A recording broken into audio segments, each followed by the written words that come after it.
The function of leadership is to produce more leaders, not more followers. Welcome to the Paid Forward Society, where we believe that leadership is a continuous learning journey and where knowledge is passed on to the next generation of leaders. I'm Roman Jordan. I've been learning and practicing management of global teams for about 10 years. In this podcast, we will explore the many facets of leadership as we talk to inspiring managers, entrepreneurs, coaches, veterans, and athletes who empower their teams and deliver results. Together, we will discover the keys to success through empathy, purpose, and care. So join me as we embark on this journey to become better leaders and create a better world.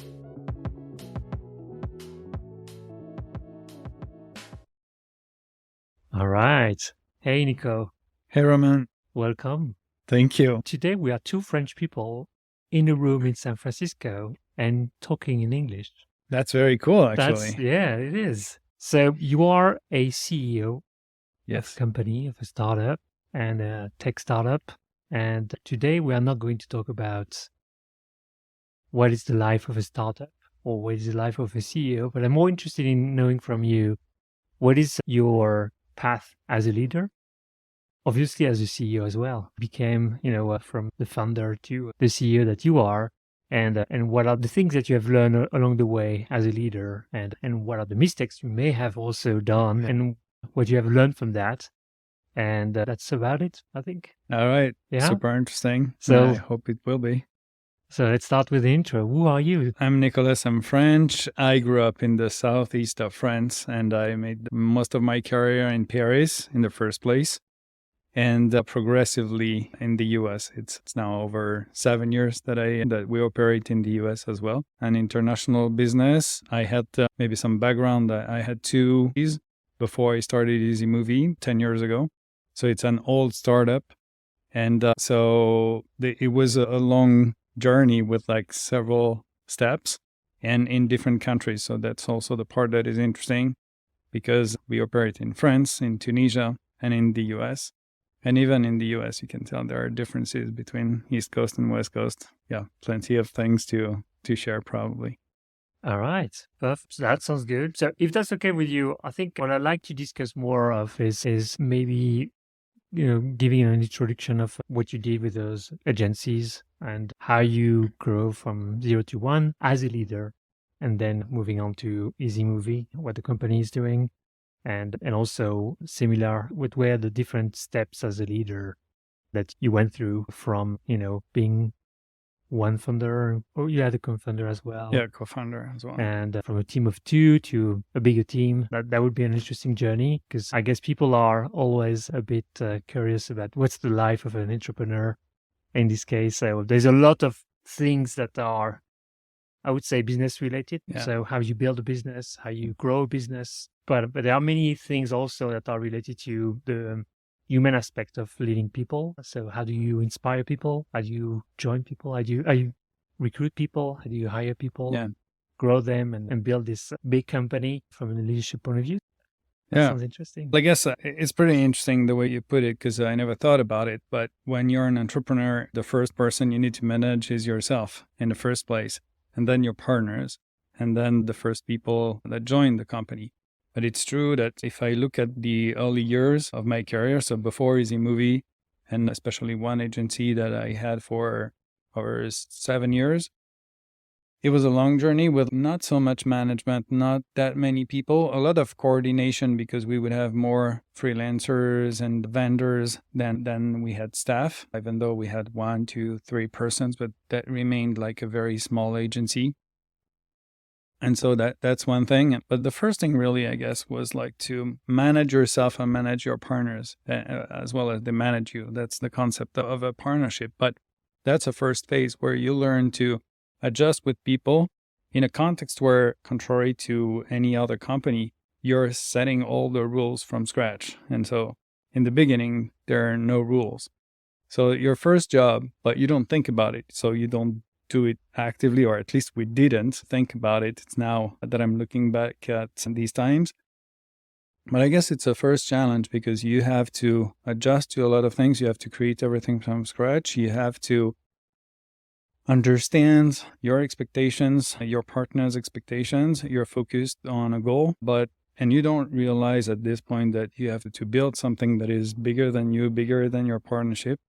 And that is the company and all the rules that are going to stay in it. So if I think about the agency, it was very straightforward and we would constantly adjust things. And it was a lot of bootstrapping. And we started Easy Movie 10 years ago. We kept the same things because with my partner at Vox Media, that was the name of the agency. We were both partners of Vox Media and then we managed Easy Movie at the same time. So we would manage the agency and the startup at the same time. And so we applied the same rules. And then when the startup took over, and at some point, 3 years after, we went from 0 to 100 employees in 3 years. So then It was a huge change. But you started still with the management of things that was like with Boots mindset. So I guess it was like the main gap in where we had to learn a lot of sudden. Wow. Okay. So there's a lot there. So you created this agency with this other part. What's his name? Dennis. And so with Dennis, and then you start. I mean, the business was more or less 2 people, and then you were working with the freelancers to scale, or So you said that you had 3 people at some point. Yeah, because so with the agency, we started Vox Media in 2007, 8. And so at the time, we would do a lot of things. We would do a little bit of TV rights because we had the background in sports. So in the sport business, we did that. We did a website. It was the very beginning of social media for companies. So we did some community management and progressively we started to make videos. But for all these things, we needed vendors, needed freelancers. And we added some staff, but like a salesperson, a project manager, like people that we really needed internally to coordinate. But it was a lot of coordination in the end, not like delivering ourselves something. We would do too many things at the same time to do that. So what was the trigger to have more people than just the 2 of you? Having more people was never a goal. We were more focused on delivering things.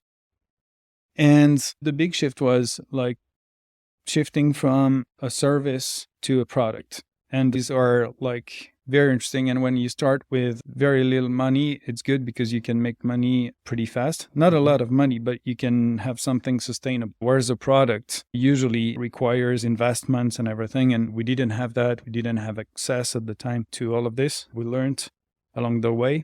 So the product is the startup that you created. That's Easy Movie. Yeah. And it was like progressively, I thought that I liked the service aspect, but at some point I was like, okay, I would love to have our own product and to build something bigger. And then you need a team. And especially if you want to build a tech, then it makes sense. And the beauty of having an agency is that you have access to a lot of things and you see all the trends moving super fast.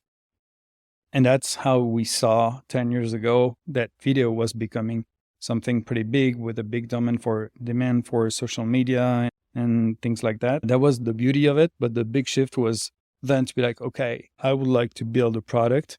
And that's where also with my partner, Dennis, we didn't necessarily have the same view on it. We were very happy with both, but he kept then the agency and took over on the startup after 3 years where we managed both the 2 companies.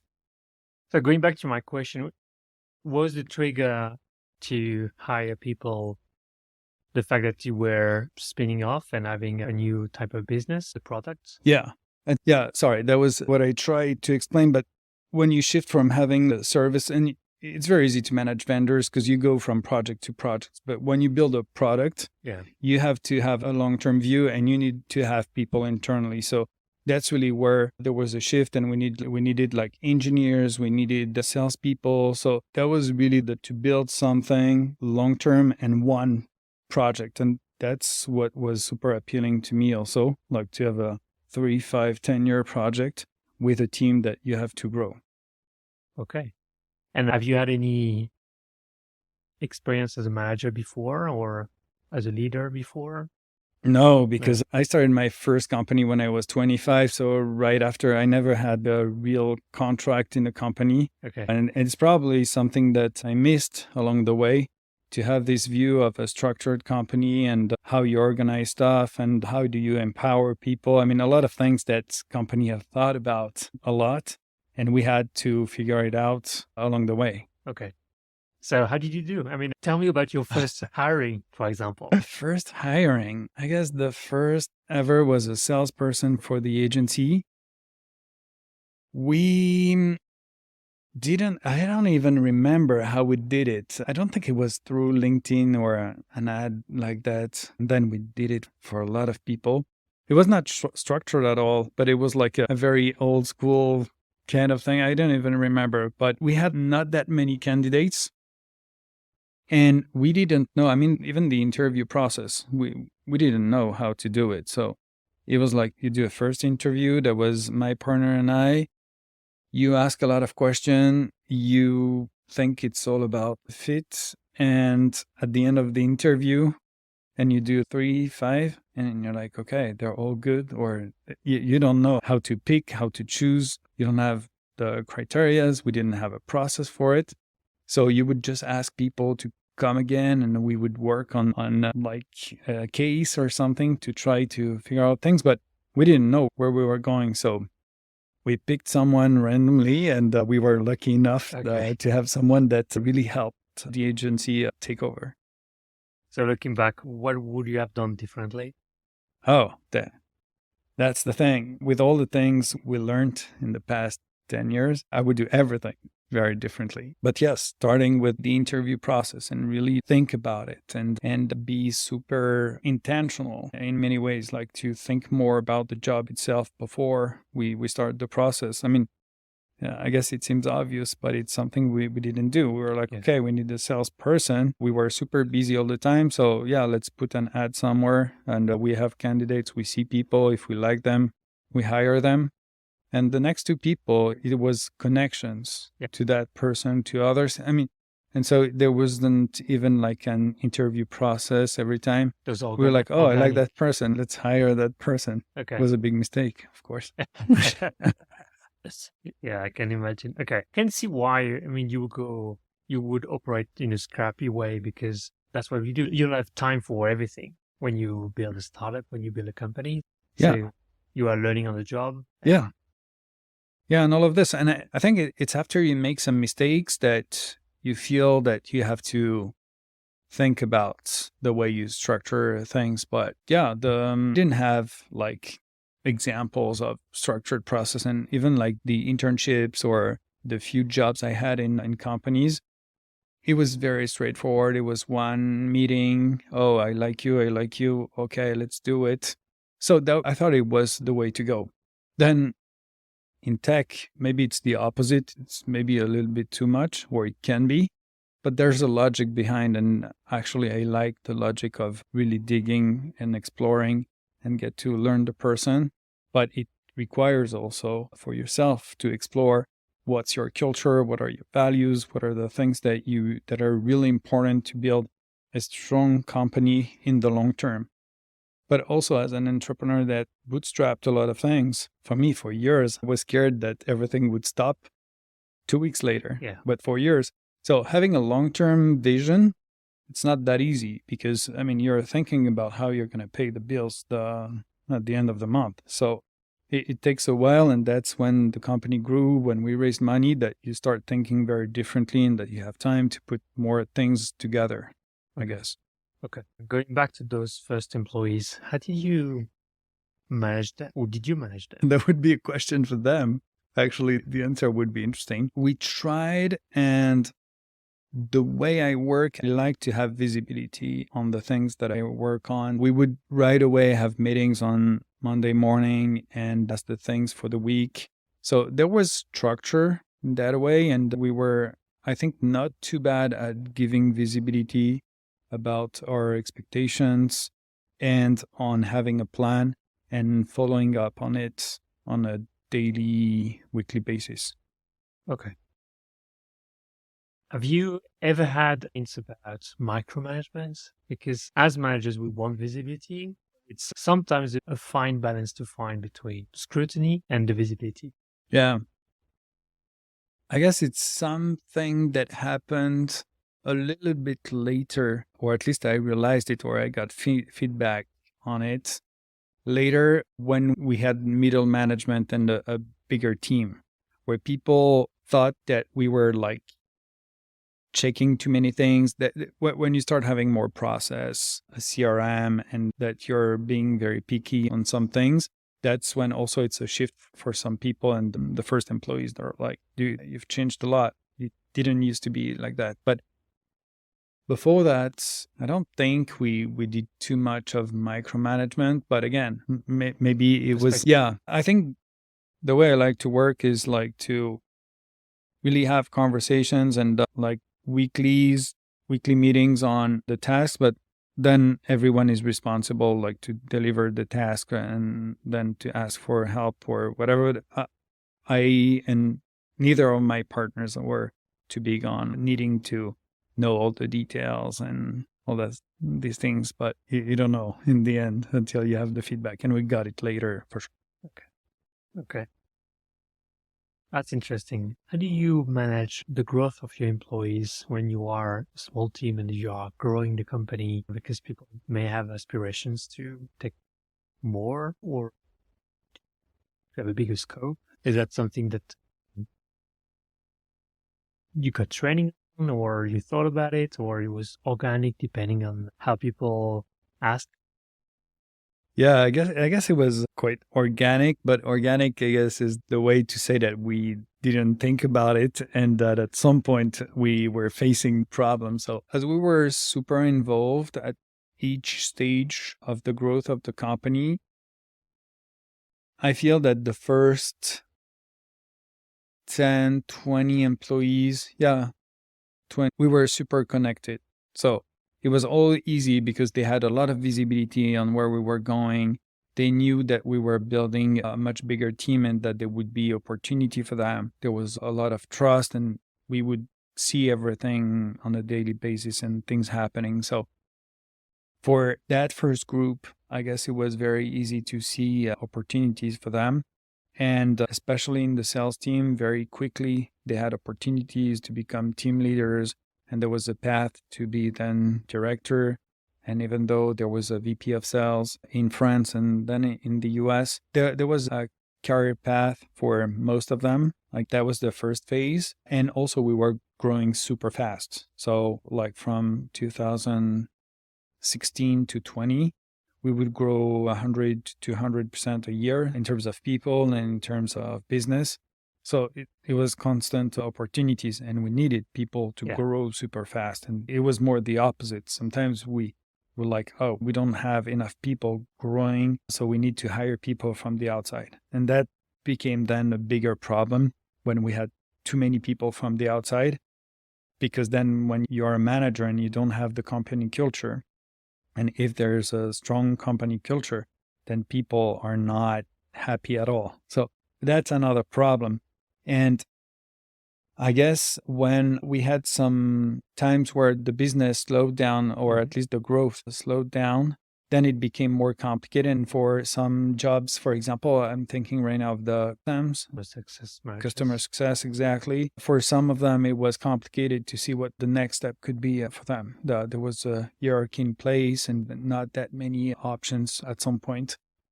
So that's complicated because when you have people that you really like and they're asking for a next step or something bigger, you're like, dude, you're going to have to wait a little bit. There's nothing for you right now. And you know it's a shame because you may lose the person. And at the same time, you need to be super transparent. So these were phases that were not easy to manage. And that's when with my partner, Julian, we were managing Easy Movie together.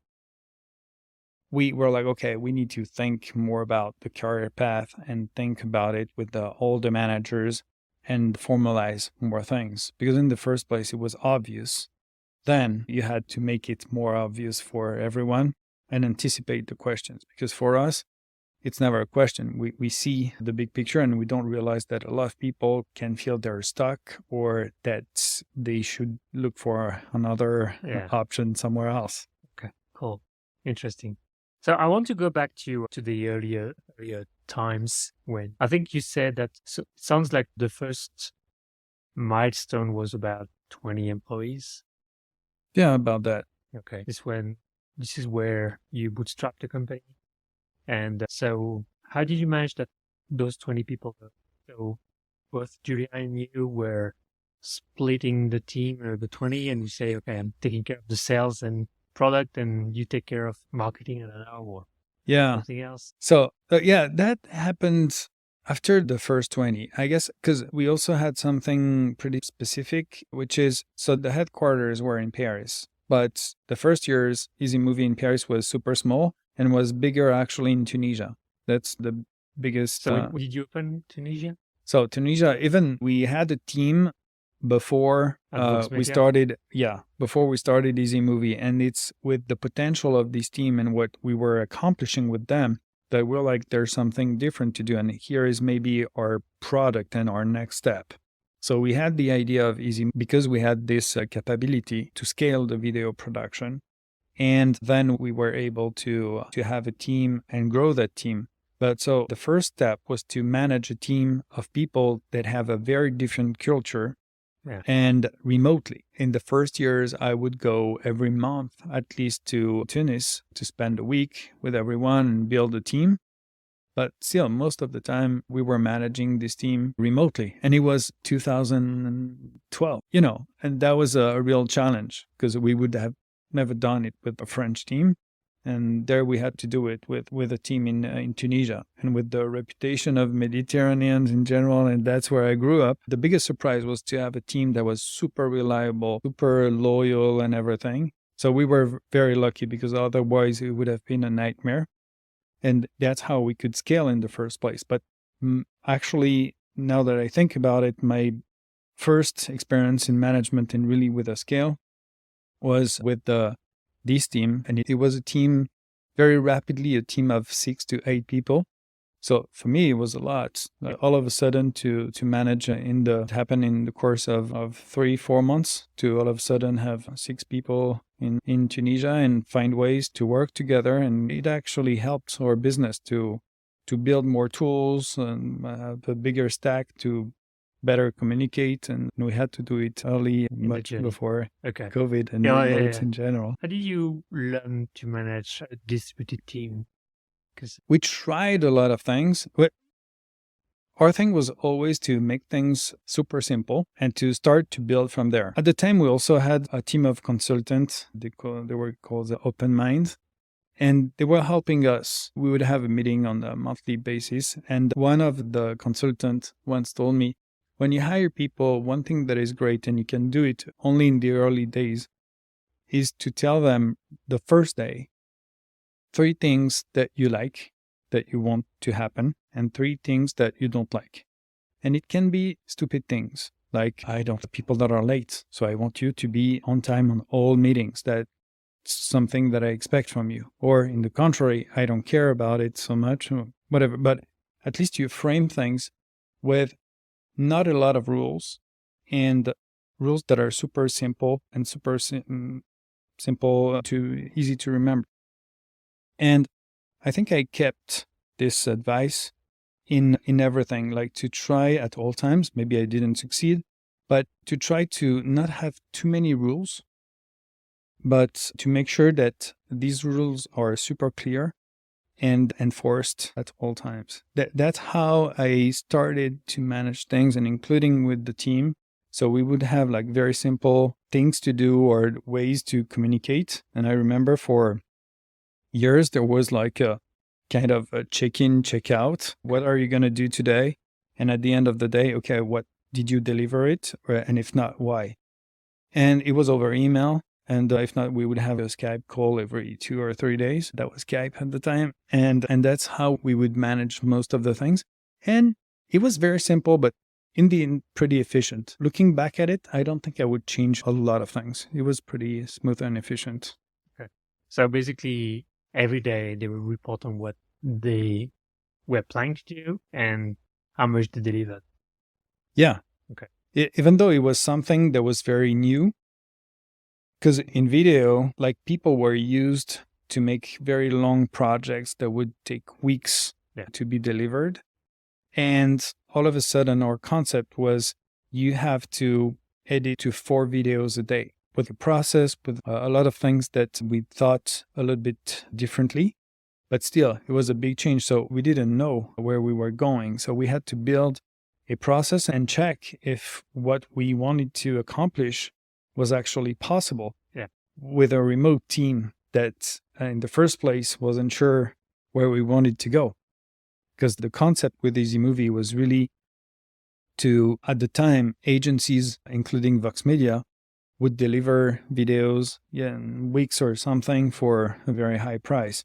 And so the promise was a very short turnaround time and a very low price. So we would go from 10K to 200 euros or dollar per video and to be delivered in 24 hours. But that was super new. And we were exploring this with lots of problems because, it was the 2G at the time. So even transferring file was a nightmare. So you have a lot of challenges and you have to face these challenges with a team that is not necessarily ready for it. And you're not, for sure. So that's probably the main challenge, also to bring that spirit where it's okay if we don't know. We're going to figure it out. And it has to be part of the culture because we know where we want to take our clients, but we don't know exactly how we're going to make it happen. Okay. And that's the fun of it. You have to join the company also because you find that it's fun to do that. But okay, so to summarize, I mean, a team of video producers in Tunisia, not engineers. Yes. And basically you were trying to define a number of patterns or to package videos offering, and those people would deliver the videos. Yes, exactly. Okay. And we needed a technology as well to streamline the process in the first place. We had the idea to automate the editing, but since the type of videos we're working on where a lot of talking heads, interviews where people have to convey a message. It's not about all the graphical aspects, even though there are a lot, because we work mostly with large companies, so the branding is important. But it's not like the animation that we're the core of our business. It's more how do you structure a message and how do you make efficient 1, 2, 3 minute videos while people were learning about social media. Okay. So it's where it was all new for everyone. So it was all about, defining it. And also we had to split the roles a lot if we wanted to be efficient. And for video, you have editors and you have motion designers. So people that are like working on putting everything together and the others on the animation. So we had to split and to have 2 teams and to find ways. And so the technology piece, so that we're engineers, but that were more in France, even though we have a few in Tunisia. But the technology was here to support all the friction there is in the process of video because of the upload, the download, the streaming, the pre-production, the production, the post-production. So in the end, video is pretty complicated to streamline in a way, so it's very seamless. So that was really the thing. And the team that is still really important in Tunisia, even 10 years later, even with all the automation that we brought to our technology. And now we have a huge technology stack. But even though this team is still a core team, and but the technology around is super important to be able to scale it. Because, it's always the challenge of scaling a team and the ability to deliver. Okay, cool. I want to go go back to the leadership aspect of it. It sounds like you had a vision. And I believe this is important to keep people engaged. Can you tell us more about that? I mean, have you had really a vision? Was it well defined, or did you define that vision as you were progressing? And how did you communicate that to the team? Yeah, I guess it's a very complicated question. And because we had a vision from the very, very beginning. The way we started with Denis, my partner at the time, so it was the very end of 2012. And we were having like a Christmas dinner, just him and I. And we we were discussing all the cool stuff we're doing. And we just started that team in Tunisia and making a lot of progress with the videos. And he told me that the day before he was at a show for the end of the year, one of his little girls, and he was amazed that everyone was shooting videos with the smartphone. So it seems ridiculous to say that in 2023, but at the time that was the very beginning where people started. It was the new version of one of the iPhones or something, but then the quality of the videos did step up a lot. And so there was really something about it. And we're like, okay, there's a kind of intersection with smartphones, video on smartphones. And we could see that was the beginning also of the YouTubers that was becoming something pretty big. And our ability to scale the video production, because all these people filming, what are they doing with all the footage? So our vision was like, okay, what's happening in the personal space, we need to translate it into the professional space. And so our vision was that we need to help companies democratize the usage of video, because we were pretty sure that it would become the main media to communicate internally, externally. And it's probably happening. We thought it would happen much faster. But so the vision since the very beginning was this one. And I think we kept it. I don't think we always communicated super well. And as like I told you, in the first place with everyone around us, I think that without saying much, without formalizing much, everyone was super aligned. Okay. And it was not a question. Then it became more of a question, but until COVID, since we had a strong in-person culture, so everyone in the office, it was still there and pretty okay. At some point, we were preparing a seminar, and we were already, 60, 70. And like an internal offsite. Offsite, yeah. Exactly. So we would all go to Barcelona, have the US team, everyone joining and go to Barcelona and spend 2 days to 3 days together and work a little bit and mostly have fun.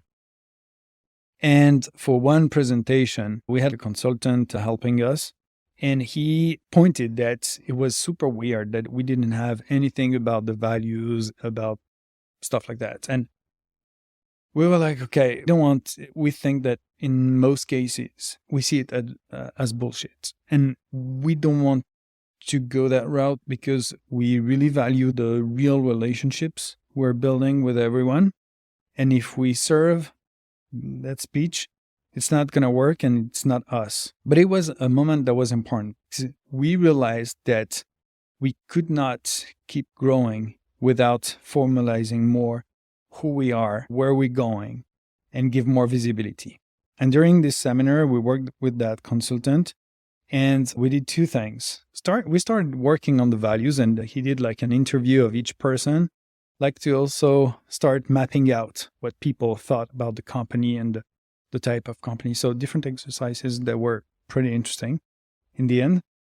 And also, since the company grew a lot and pretty quickly, to take a step back and to tell stories from the first years and the early days, exactly. And that was interesting. And that was maybe the first time I realized that, yes, it's something you have to do constantly to remind everyone where you come from, where you want to go, and how you want to do it. And the journey, it was a big step for us in terms of understanding. For you as the two founders or? Yeah, for Julian and I, to understand that it was something important and to then work on it, but in a way where it would be authentic. And not because maybe it's something that you see from the outside, but most of the time when companies are like, oh, I don't know, equality is one of our values. Cool. But what's interesting with a value is that is the opposite something that makes sense? Like inequality. Okay, it's not one of your values. So of course, so equality, I don't see the point really, of course. And there are a lot of things that are important for you. And I understand at some point you have to define priorities and maybe you will prioritize equality more than this or that. But it makes even more sense, in my opinion, for bigger companies. When you're a small company, it has to really resonate with something that really defines you. And what's the point? Well, why do you think it was important, or what was the trigger for you to realize that the team needed? I guess that over time, you start having questions that you never had before. And yeah, people questioning the why, and then questioning more and more some values, some parts. And that's disturbing because sometimes you don't have the answer, or you don't want to give a quick answer, and you're like, oh, so that's a big thing. And we need to invest more time on it, because if we just don't give a quick answer, it doesn't work. And that's the thing. I mean, and I guess if you take Salesforce, for example, they have core values. And if you read Mark Benioff's book, then you understand that there's a lot behind. They really thought about it. It's not just values. And that's something that was important for us. But we struggled to articulate the values, and we became much more comfortable when we saw and we understood that how AWS and Amazon work on things, and with more the principles. Yeah. And so, because having a few core values, we're still not there, and it's not something that really helps us. We tried, but it was complicated, and we always included the team in the process of working on it. Principles, it was more our thing. There were more principles. It was more actionable. It's something that really worked. So it happened when we were over 100. And it was during COVID. I think we really did it at the end of the summer 2020. But we really spent a lot of time on it. We had the executive committee spending a lot of sessions on it, then include groups, then work with the entire company on it. And today it's something that we use on a daily basis. The way we hire people, the recruitment process includes this, the end of year performance reviews, and everything on a daily basis. You really use it. And that's what we wanted. We wanted something that would happen and be used on a daily basis, not something that is just on a wall and quality. Yeah, I can see that. Actually, looking back in my career, I don't have any recollection of any value from my previous companies until I reached out to Amazon. When I joined Amazon, there are clear guiding principles, the leadership principles. Yeah. And what I found super interesting is that we're using them every day. And I think the principles are like mental models. And I found them super powerful and that's something that I'm trying to learn also as a leader, defining those mental models. Because when you are not in the room, and specifically when you are in a very distributed environment, I think that's super cool to have those mental models to help others make the right decisions. And if they don't have that framework or that mental model to define, okay, what's the right thing to do in a particular context to make decisions, that's very difficult. And I've never experienced that before any companies. I mean, some were like, was on the wall, as you said, but very few people knew about them, and nobody would care. It's just that, okay, yeah, of course, equality and diversity and all. I mean, and those are very important values, but you need to live by them and practice and apply them. Otherwise, they are just words on the wall, and the impact for employees it's negligible because you don't know what they are doing with it. It's just, okay, yeah, I see that. But nobody's going to say, hey, we are assholes and or whatever on the wall. I mean, everyone would say, oh, great stuff. But I found that the one that resonated very well were the ones from Amazon. I know that Twilio also, so Jeff, the CEO of Twilio, worked at Amazon before, and several of the leadership principles are somehow derived from the leadership principle, which is good, I think. But I like the fact that they are also framed as a way for you to make decisions and move forward. I think that's the beauty. And I guess it really needs to help on a daily basis. So we have principles, and One of them is, for example, prove before scaling. Okay. And it's part of our history because sometimes we would scale too fast or make decisions where the entire company would go one direction and it was not the right direction. And when you do that when you're 10, no big deal. When you do that when you're 100, that's complicated. But it's not the only way. That's a decision we made. You don't do anything before you proved it. And you could do the opposite. I mean, you could scale right away. Some people do it. It's a decision where, for example, before, I don't know if it's true, but Apple, for example, it was always having a perfect product. You don't release unless it's perfect.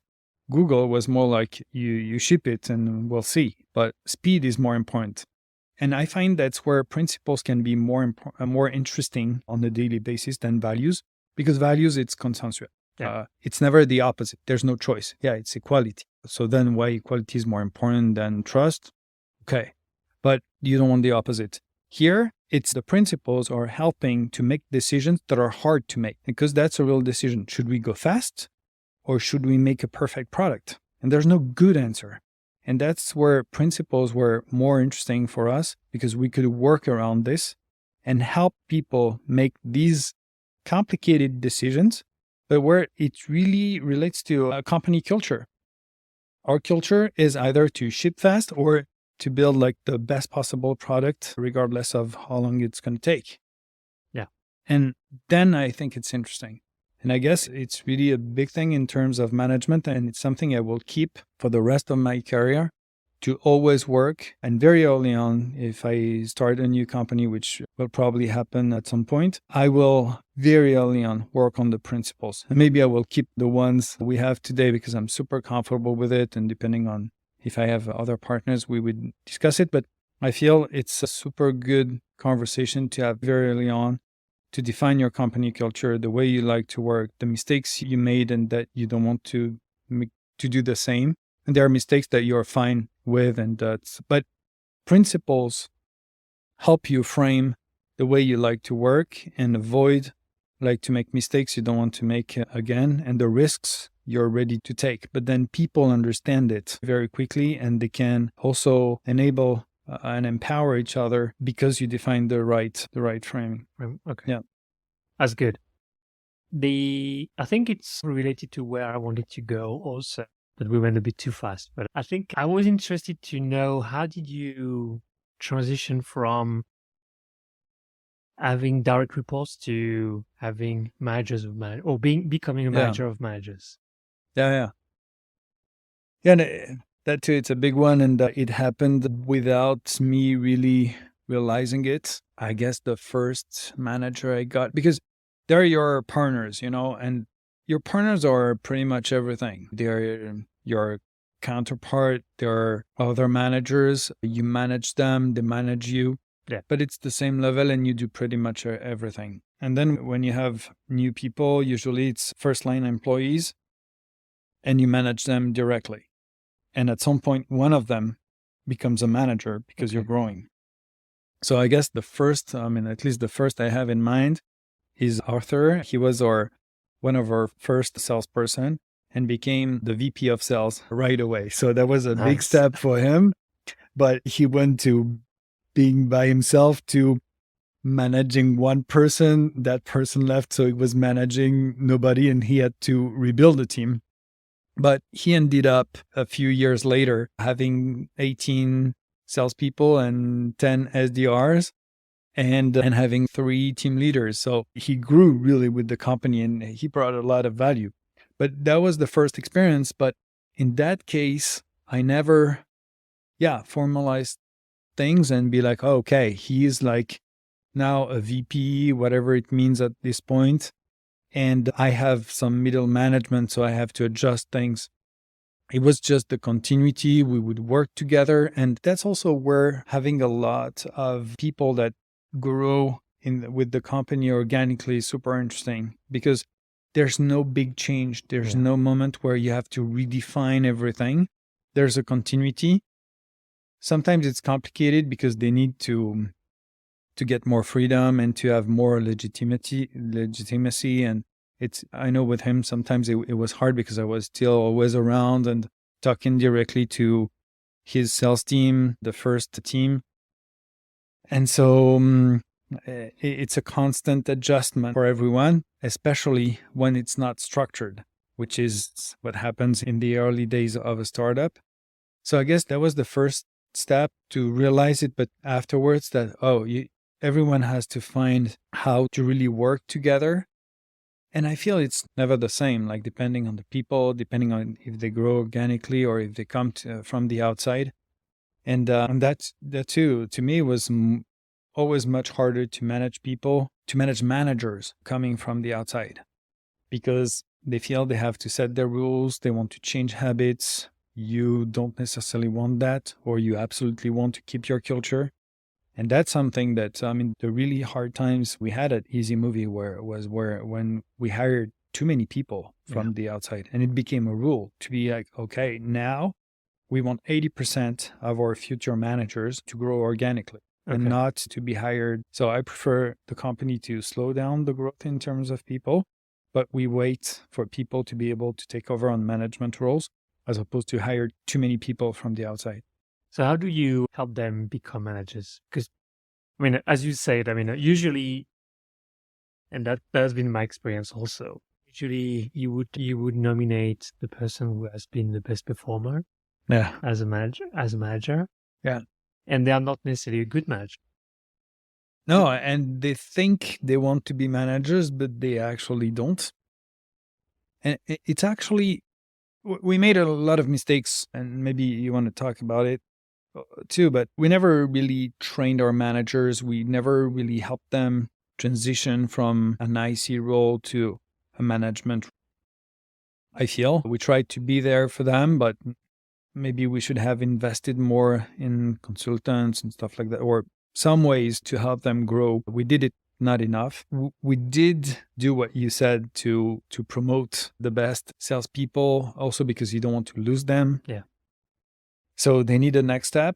But very early on, we had the right conversations with most of them, being like, okay, we would like to really spend the time with you to define if you really want a management role or if you want a next step in your career. But that could be also an expert role more than a management role, or you could become like the crazy AE working on very big deals. And maybe that's really where you want to go as opposed to be a manager, because on the paper, if you want to have a better career, to grow, you need to become a manager, but it's not true. And we all know it, but we also know that it's easier to say when you're not the person, because yes, that's, I don't know if it's a social pressure or whatever, but the idea that you have of your career and that, of success in general, management is a big step. But we work pretty well on this one, either to help people take the time to really think about it, for us to all have the right conversations, to help them also realize all the steps that they needed to take, the things they needed to achieve. So in that way, we help them transition. Then maybe to actually take a new role, and there's maybe this moment where you need to be like, okay, I'm becoming a manager. Wait a second, what does it mean? I need to take a step back and see what I need to change and where I need to go. Yeah. And probably here we were not super good, and we probably still are not. Yeah. Going back to what you said about social pressure, I think it's more language. Specifically in English, we say move up the ladder, right? Yeah. So it means that that's the only way for you to grow in the company. And I have many examples where it was a disaster and they were not good, and actually other people would have better features as managers. So what are some of the features that you are looking into a manager when you have those discussions with people that are candidates to promotion as a manager? And again, I would say that promotion is not a good word. Yeah, you're right. It's a career change. Yeah, it is. And it depends on a lot of things. I remember the first batch of salespeople, we had two that were really outstanding, very different, but really they would kill and get to their number super, super quickly and then overachieve. And we needed to build the next step. And there was one that was super structured, super calm, and would do a lot of things very perfectly. The other one was also an overachiever, so very good, but more like an energy that was absolutely incredible.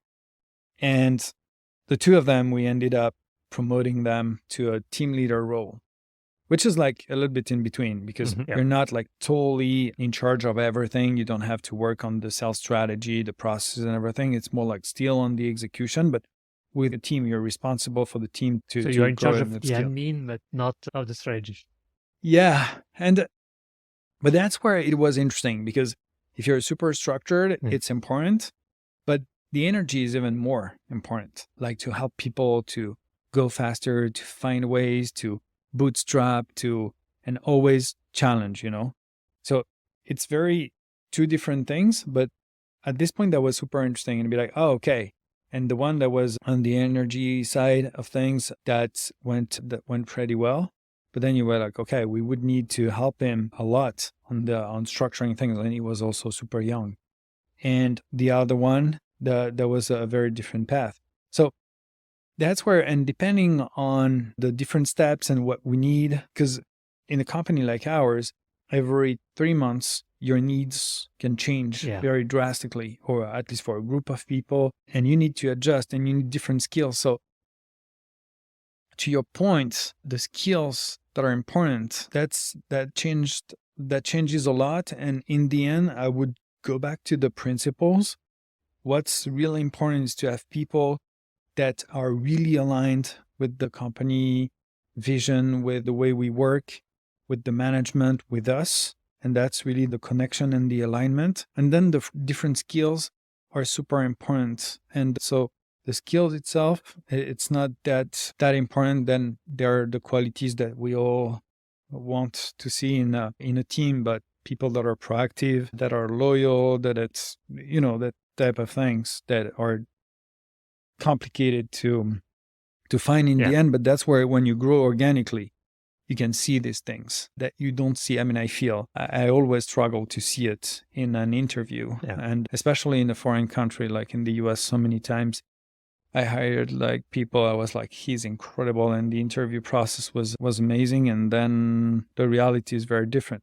And I guess and same probably in Tunisia, the cultural shift, you cannot read things really.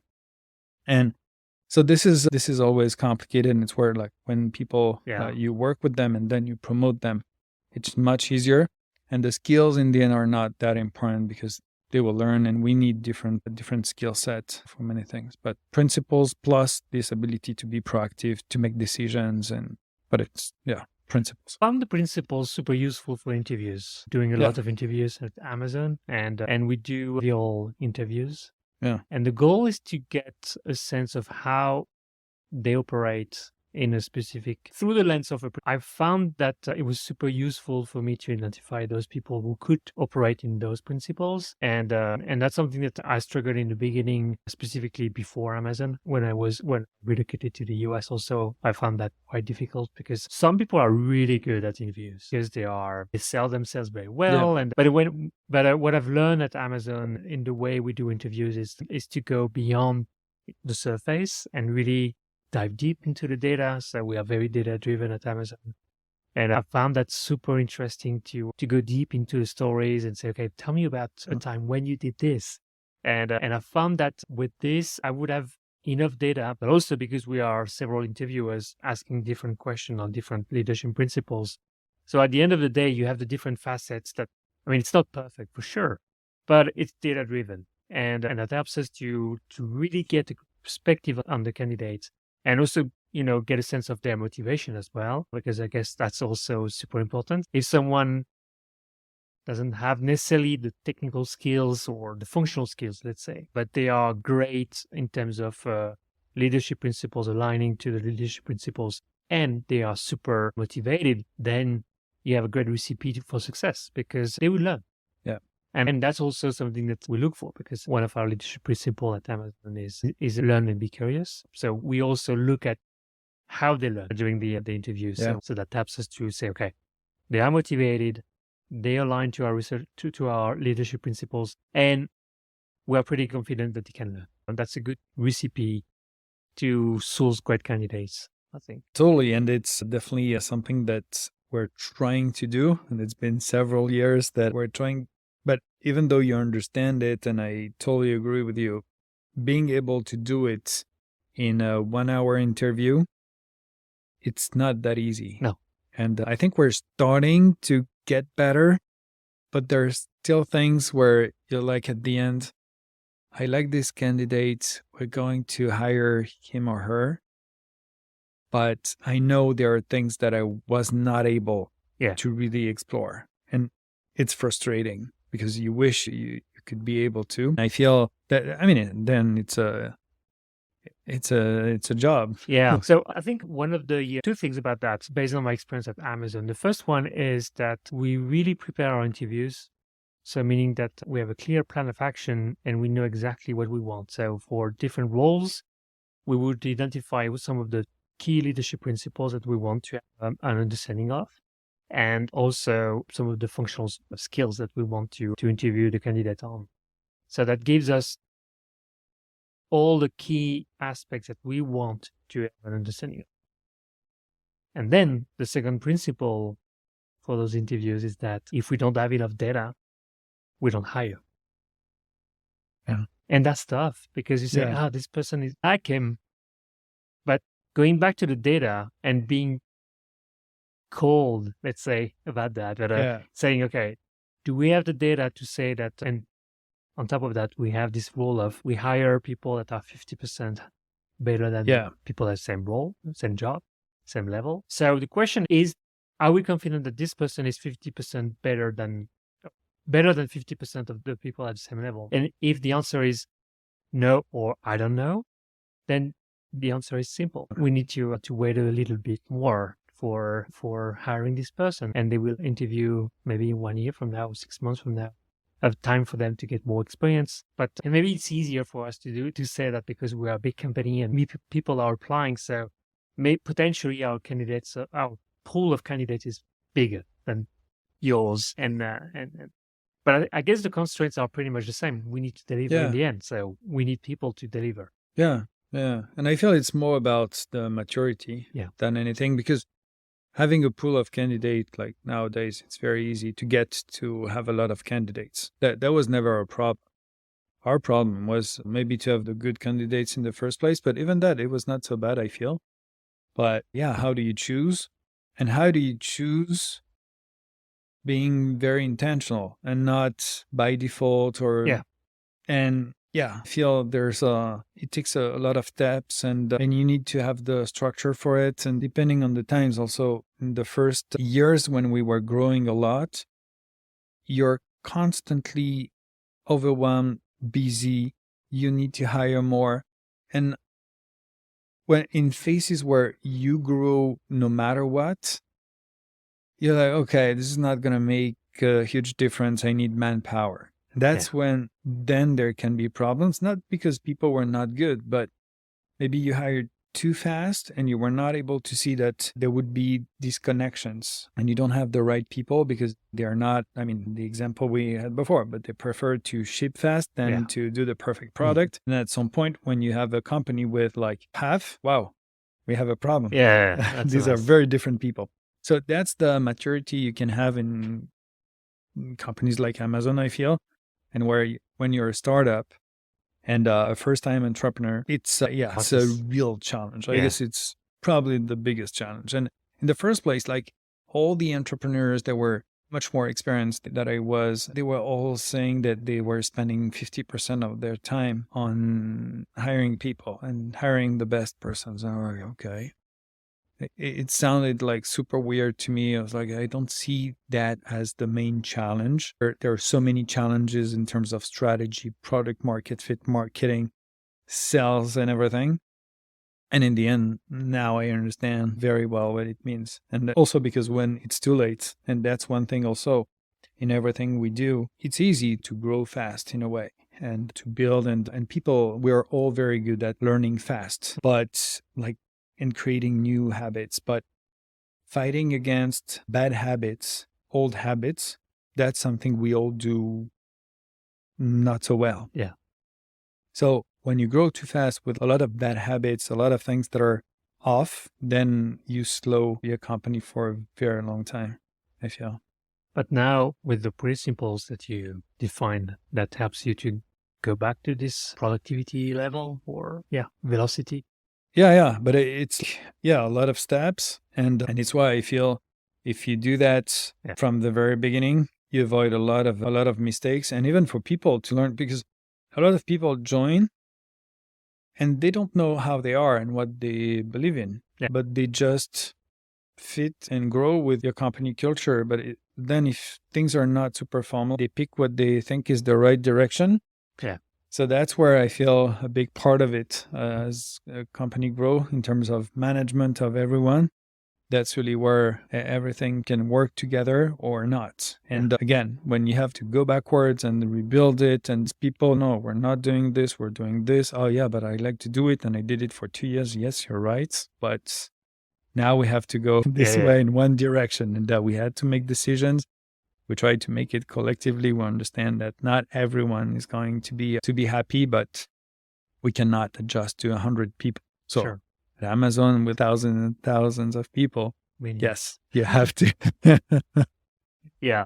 I think it reminds me of one of my guru, Simon Sinek, I like to refer back to. In his latest book, which is called The Infinite Game, he defines some of the key principles for really performing companies that are going to strive. Yeah. And one big one is the mission. What is your just cause, as he call it? And I think it's a mission or your vision, whatever you want to call it. But yeah, whenever I took over a team or I build a team from the ground up, I'm trying to build that vision. Okay, what is the big thing that we want to do? Yeah. And that helps everyone to be aligned, or some other people to drop because they are not interested, and that's fine. But at least it's a common ground and you understand where you want to go. The other one is that I found super interesting and I am trying to apply as well on a regular basis is what he calls the existential flexibility. What you just said about, I like to do this and that, and because I'm good at it, but because your vision or the plan that you have to realize the vision that you have is different now. What you used to do is probably a bit different. The mission is still the same, but we want to get there in a different way. You need to adjust. And I'm trying to remind my people about the reality of the existential flexibility that over time, we will change things. The plan is not fixed, is not written in the stone. I mean, it's something that we need to adjust to market conditions. We need to maybe there are different priorities, or maybe customers are interested in different things. If we want to survive, if you want to realize that vision that we have, we need to adapt. And I'm trying to explain that to my team. And also I'm trying to demonstrate that on a regular basis. Some of the good example of people that I see, and I'm trying to call them out and say, hey, great job there. And I really appreciate that you changed the way you were doing things to do better and stuff. So it becomes part of the culture as well, because people don't like change.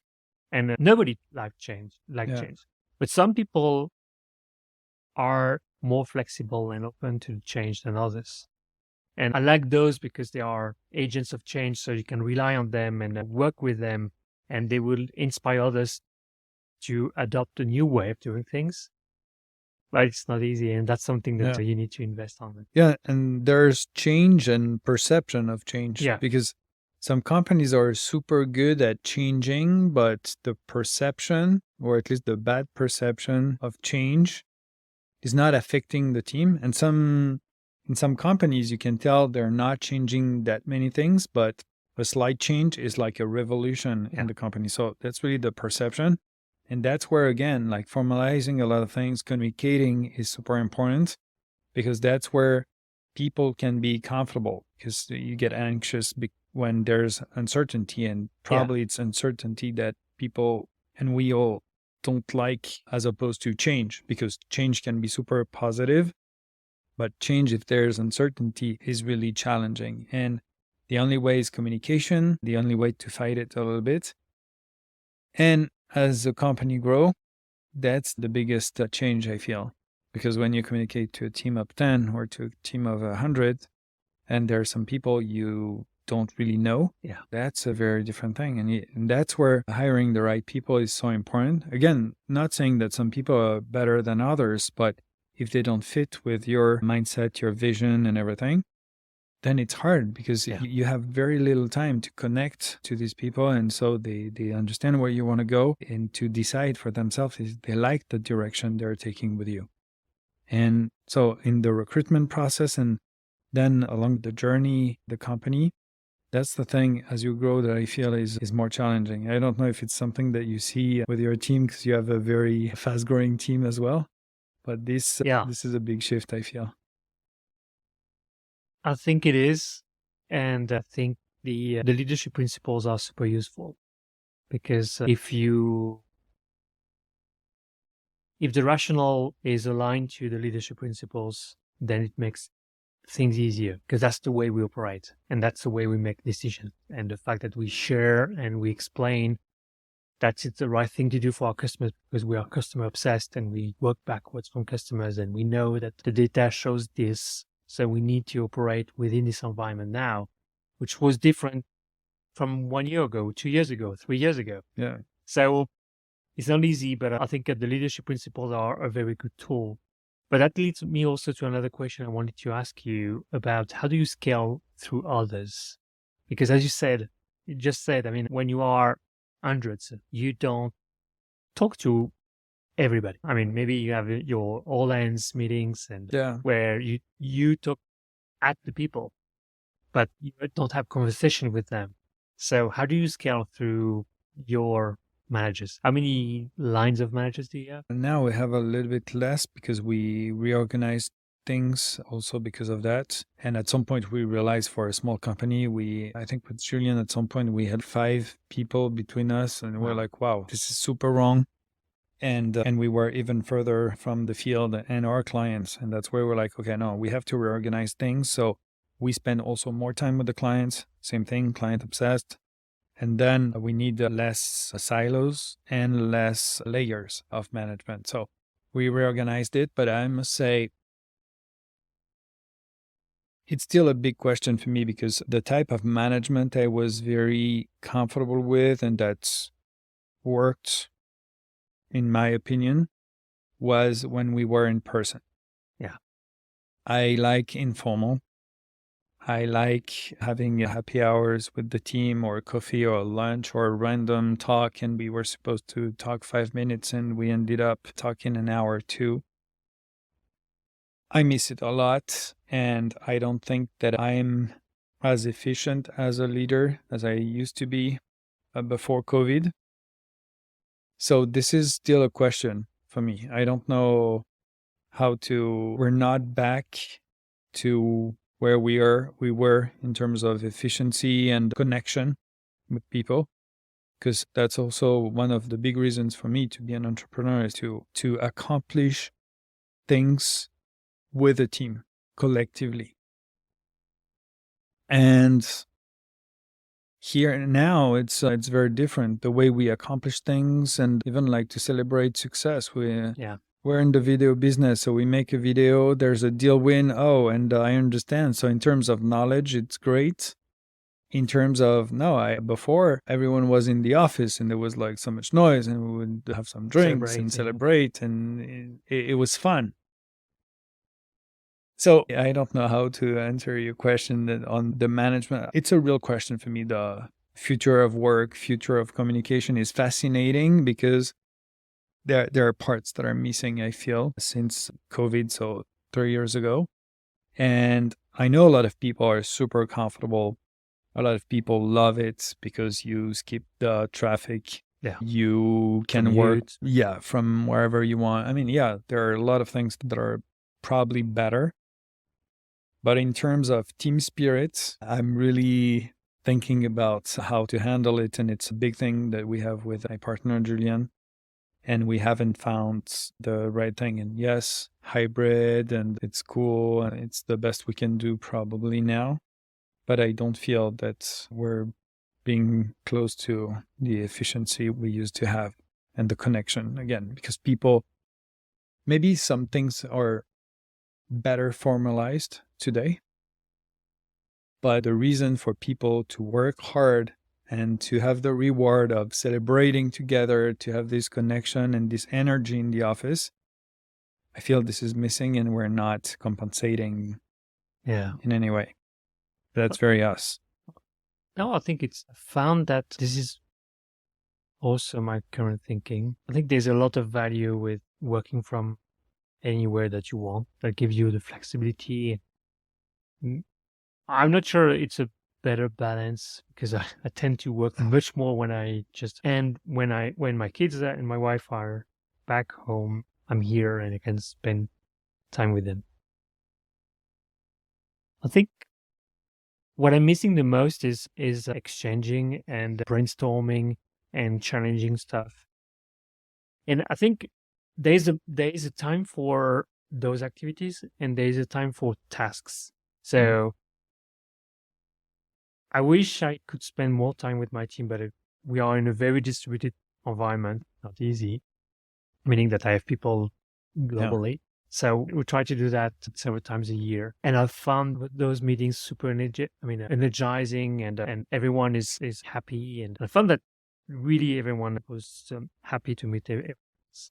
But there are some activities where you really need to deliver on tasks. I need to write a doc or I need to deliver on a specific activity.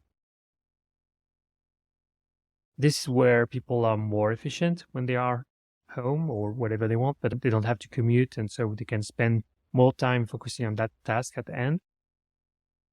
But it's a mix. I mean, in our jobs, I think there's always a mix of, we need to work as a team. We need to brainstorm. We need to define big things, celebrate also, because that's important, and then to deliver.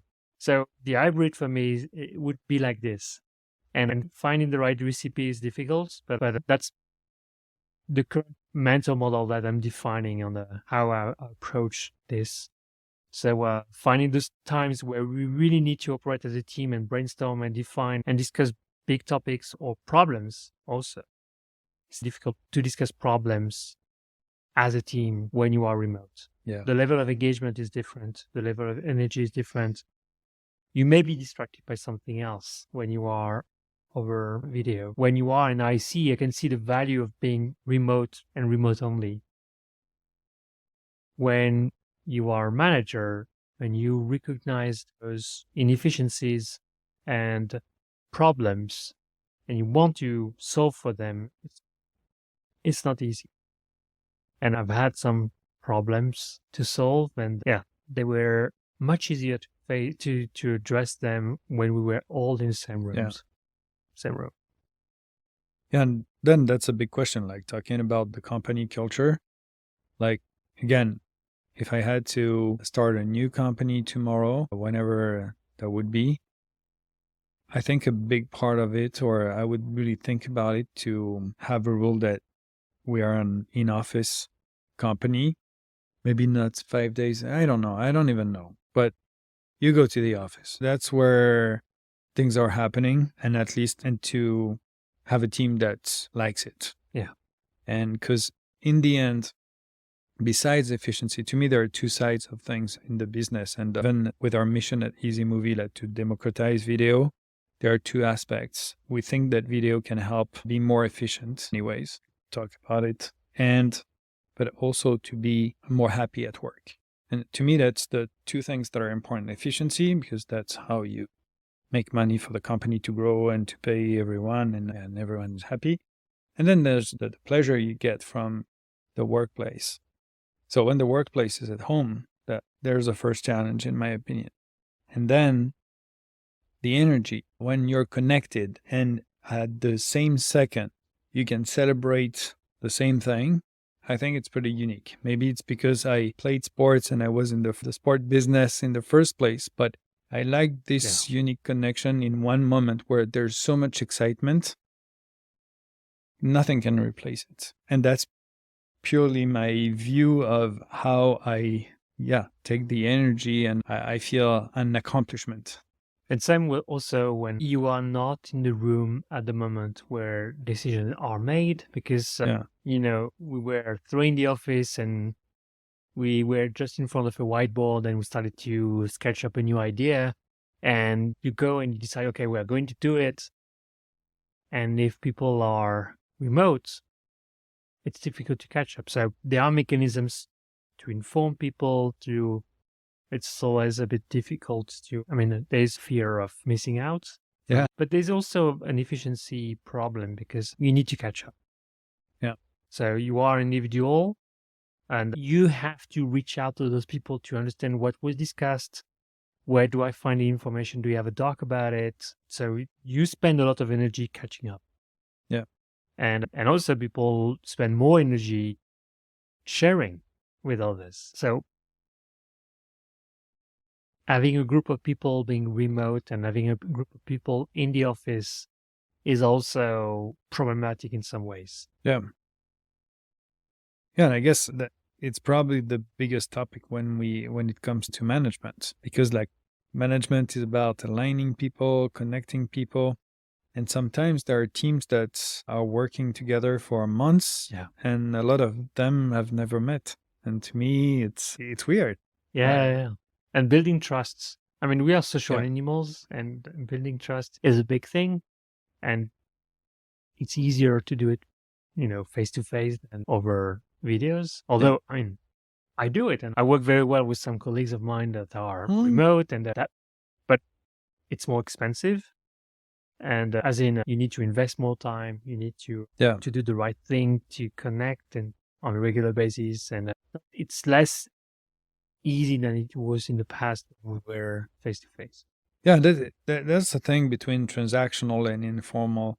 And I feel that in management in general, or as a leader, you have to give a little bit more always. And the remote, it's hard to go by the transactional thing because there's a video, so we're going to schedule a call, but it also means that we cannot really we cannot talk outside of the call, which is a little bit stupid, but I feel it's the way rule. it works. Yeah. If you haven't scheduled, no one get on the phone anymore. I mean, internally, externally, it's something super rare. And actually, we're encouraging everyone to be like, okay, you have something to say. Yeah. Don't schedule something in 3 days. Just call me now. It's hard because usually you're in a meeting, so you cannot answer the phone. So that's where the whole thing is a little bit complicated. And in the office, you can tell that John is making coffee. You see him, you can go see him, and you'll talk 5 minutes. So that's where it's really hard to replace it.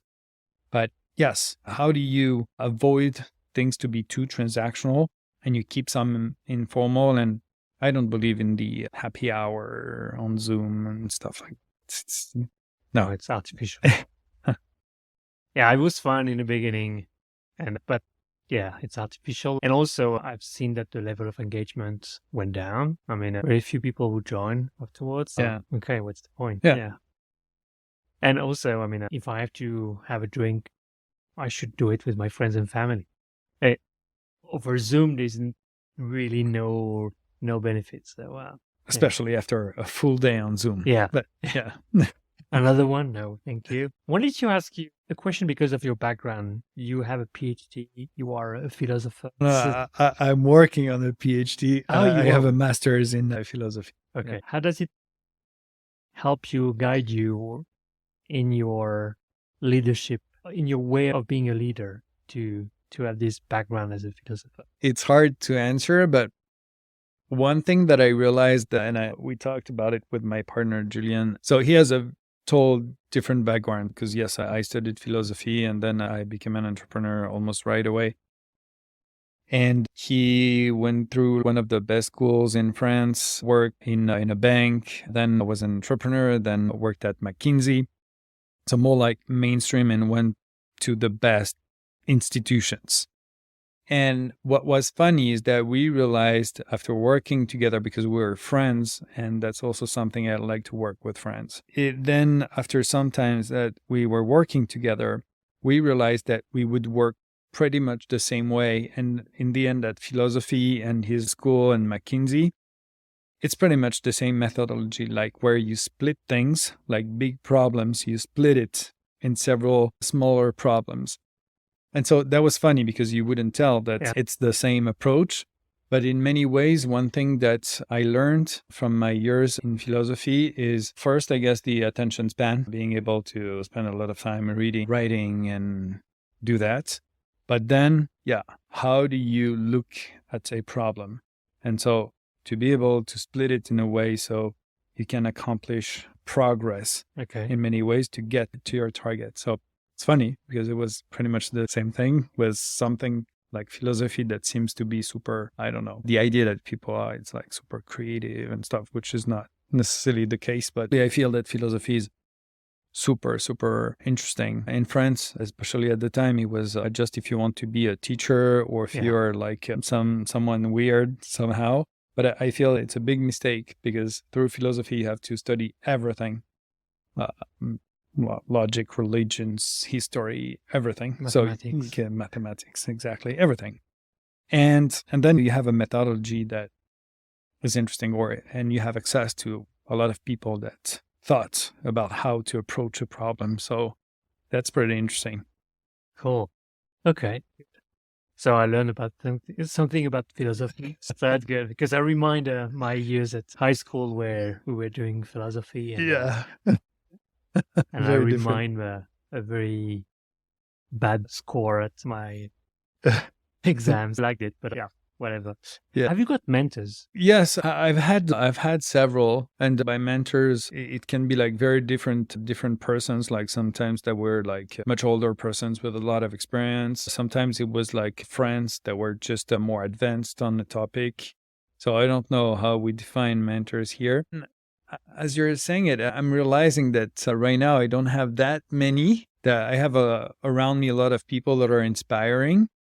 But also because the mentor, one thing maybe about the definition of a mentor is you need to spend a lot of time with that person. I think that you can have a mentor or be a mentor if you really explore a problem or something together. If not, it's just like an advice and you see somebody and it's a mentor because you like the person or you value some stuff. But it's really when you spend time and week over week, you explore a topic. Is it like a coach or is it different?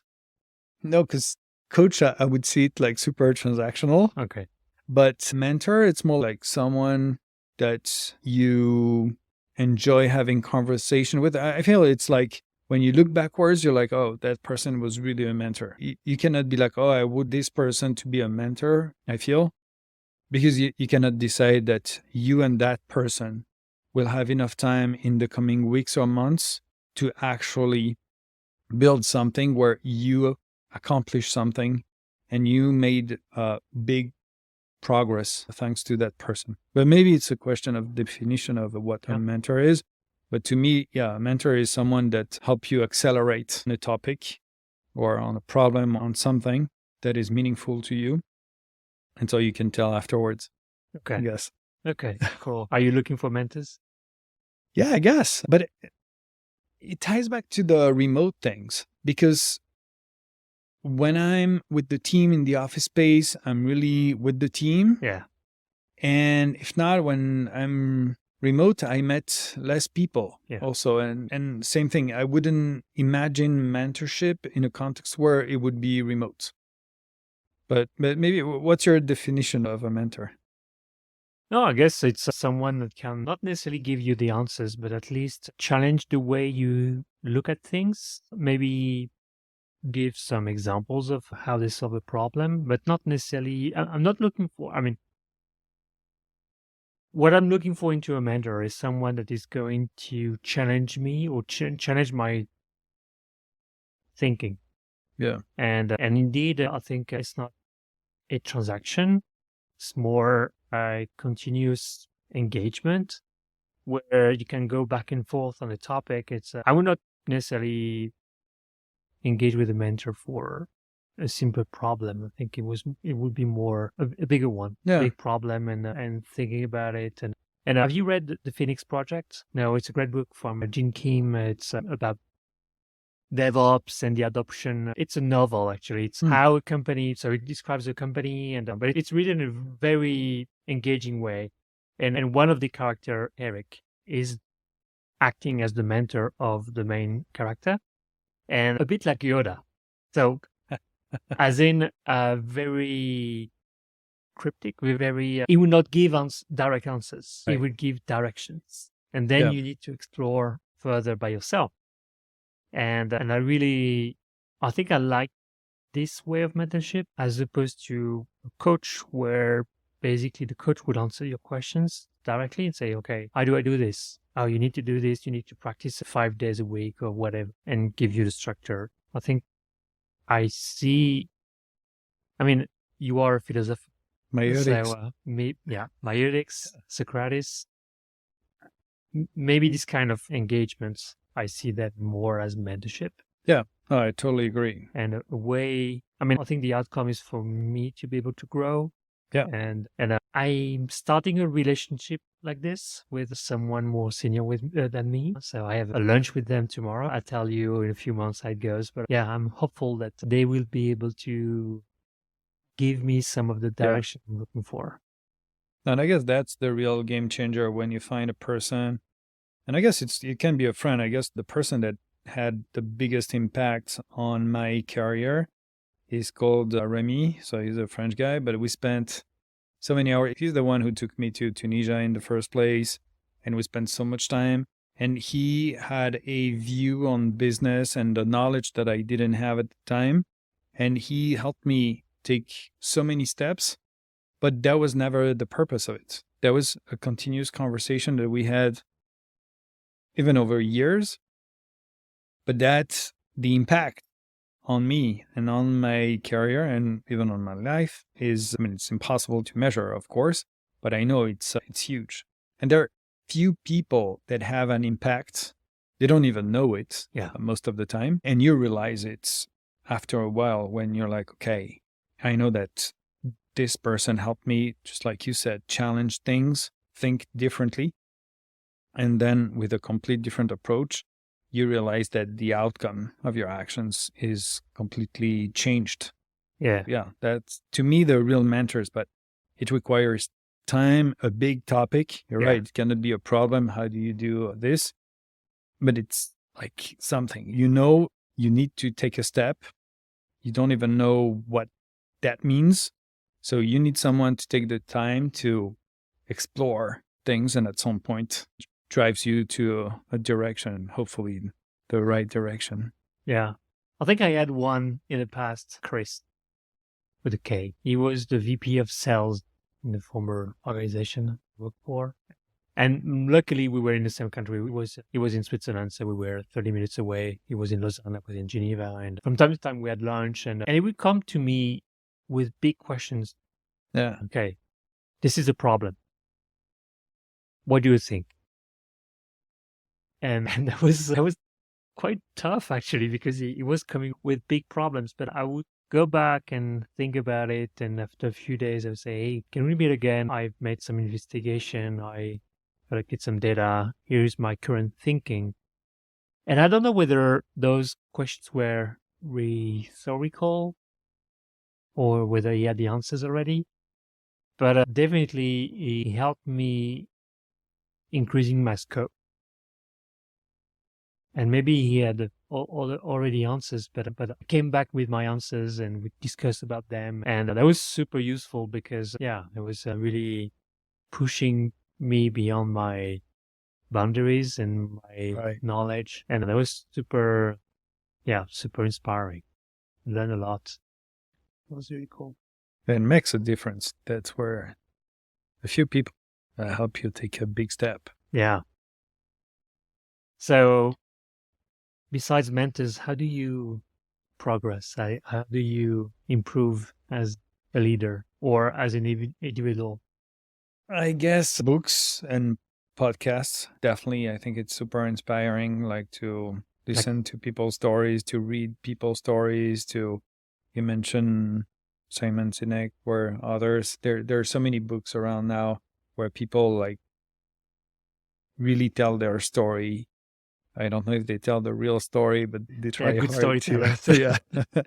But it's definitely helpful. And then I guess by trying to do a lot of things, because then you make mistakes, you achieve some things. And I guess you know, you learn a lot from that, and you get to know new people, to learn about new ways to work, to fix problems, to hire, to manage a company. So that's really to try to mess around. But again, that's the thing about the in-person thing. And I'm trying a lot to have lunch. So in the US, it's not that common, but I try to do it a lot. I really believe in lunches, in trying to reach out on LinkedIn to random people, that it became a routine to be super transparent on it, to be like, okay, that's part of my weekly routine, to reach out to people and have a random conversation. Of course, I pick people that... How do you do that? That's super interesting. I just pick either an industry or a title or something, and I'm like, okay, I'm going to start conversations. Yeah. Where you are. Yeah, exactly. So it can be New York, can be Paris, can be here in San Francisco. But because the goal is to have a coffee. Or if it's like I do enough Zoom meetings, I don't take Zoom meetings for that purpose. So yeah, the criteria is very local. I'm lucky to spend a lot of time in cities where there are so many interesting people. And it works. Okay. So you connect with someone that you don't know. Yeah. Say, hey, I'm Nico. You would like to have a coffee? Yeah. And you can talk about what? That's the concept. It's random. So usually there's a connection, you know. Yeah. Lately, I connect to a lot of people in the video space. Okay. Because I feel we're in a space where things are moving super fast. So I'm super interested. But I had meetings this week with a producer, with a video editor, with another one that is originally from LA and working for a big production, for several. I have meetings with a lot of head of video in tech companies. Okay. I don't even understand what the role is, but that's part of the thing, to be like, oh, it's funny. You have a head of video in your company. I didn't even know it was a title in the company. So stuff like that. And that's exactly what I'm looking for, to learn new stuff, to learn new people with a different view. Yeah. So it can be on video and it's obvious, but I do it with people in HR and sales. Sometimes I want to understand some things. I like to learn about trends, or to feel what's happening. So that's something that I like to do. Wow. And how is your conversion rate when you reach out to people, and are they saying, okay, no, or, oh yes, I'm interested, or let's have a coffee, or how open are they? It's pretty open. I would say that I probably connect to... Lately, I do it a lot. So I think I connect to 50 to 100 people a week. Wow. Yeah. Just invite. Lately, if not, it's close to 10, 20, 60, 70% of them accept. Then I send a message, and that's where I'm like, part of my daily routine is to talk to people like you. There's always nothing. And then I get easily 5 to 10 a week. Wow. And it's no effort. It's pretty seamless. And I don't have like business goals. If there's business to make, of course, cool, but it's not the main purpose. It's not the driver. Yeah. Okay. Like serendipity and understand, meet new people. The best things that happened to me were not with people where I was actively, I need to talk to that person because that person is going to change my life. So I don't believe in it. I believe in talking to a lot of people. Yeah. It's really bad. It never happens that I'm like, oh, I lost an hour. Okay. No. But are there situations where you would see them again, or is this just one time we have a chat? Thank you, and like a date? And no, I mean, it's the same. Are you a closer? So I guess it's the same logic, but that's the beauty of volume. Is that you don't feel that, oh, I want absolutely to have and that's the very big difference with all the meetings we have in the workspace, where you need to have a next step. You need to have a plan. There's a goal, a timeline, and everything. So that's the beauty of it. You meet with a lot of people. So it's 5, 10 a week. And it's huge. Yeah. 5, 10 a week. I mean, that makes what? so many people in the year. I mean, Oh yeah, in 1,000 the year. people? But then in Paris, it's more complicated. So I go to Paris, Oh, yeah. 10 days every 6 weeks. I don't have the time for it. Yeah. It's more transactional. I see my team and customers. Yeah. So it's mostly in San Francisco, but also because I moved here 2.5 years ago. And during COVID, we don't have a team here. So it's also because I need to meet more people, but it's the perfect thing. But I did it in Paris too, like to randomly contact people. And also, when we started Easy Movie, the second year, I spent 3 months in California. So it was in 2014. And I wanted to explore. I wanted Easy Movie like to be international right away. Yeah. And it was incredible at the time because with LinkedIn, I would contact anyone in the Silicon Valley in New York because I would go there during that summer.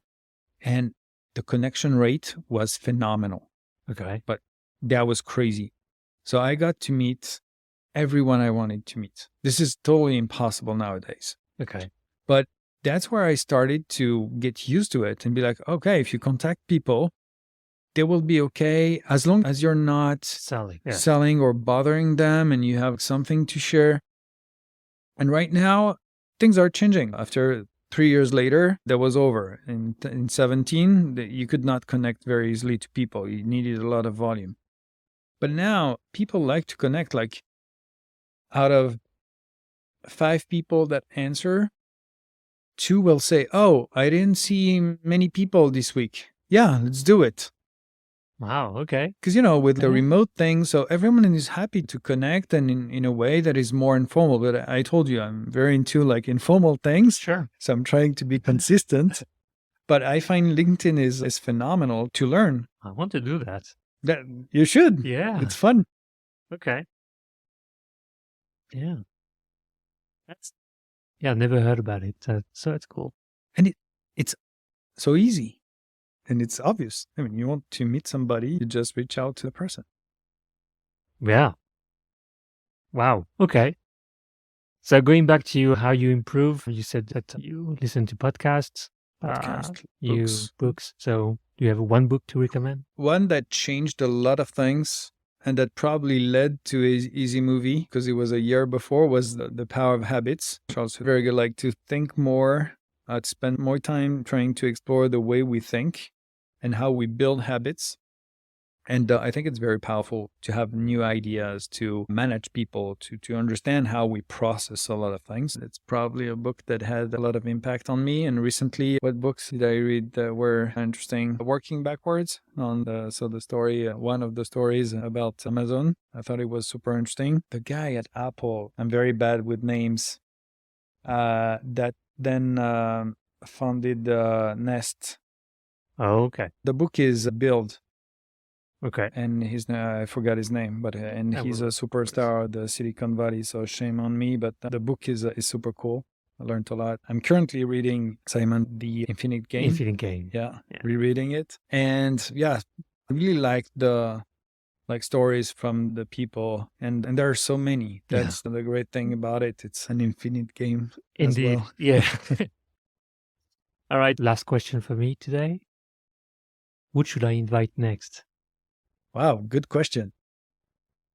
Who should you invite on management? Who could be super interesting? For me, since I worked my whole life in a small company, I would be super curious about a big guy that started early at Google or Amazon. I don't have a name in particular, but that type of profiles that really saw like a company growing super fast and understand how they could adapt. Because where I am at now is I don't think I want to build at some point a company that would become gigantic, because I didn't enjoy the process so much after 100 people. I prefer to be connected to a small, but I don't know if it's because it's the way I am or if it's because I didn't have the skills at the time to do better. Yeah. Or the opportunity. Yeah. Yeah. So I would be super curious to hear a story like that and understand what that person went through. I have someone in mind. Okay, cool. I need to reach out to them. Yeah, they are on my radar. So we'll see. All All right, right. Nico. Thanks a lot. Thanks, Roman. So we spent more than 2 hours together Wow. already. Thank you for your time and for all your answers. Very insightful. Thank you. Yeah, I will tell you when we have this leader on the show. All right. All right. Thank you so much. Thank you. Bye-bye. Bye. You stayed until the end. Thank you for listening to this episode of the Paid Forward Society. If you enjoyed it, please subscribe and share it with at least 2 people who would benefit from this discussion. Your support helps me reach more people and make a greater impact. You can also help me get discovered by leaving a 5-star rating and a review on your favorite podcast platform. I appreciate your support and look forward to continuing this journey with you. Bye.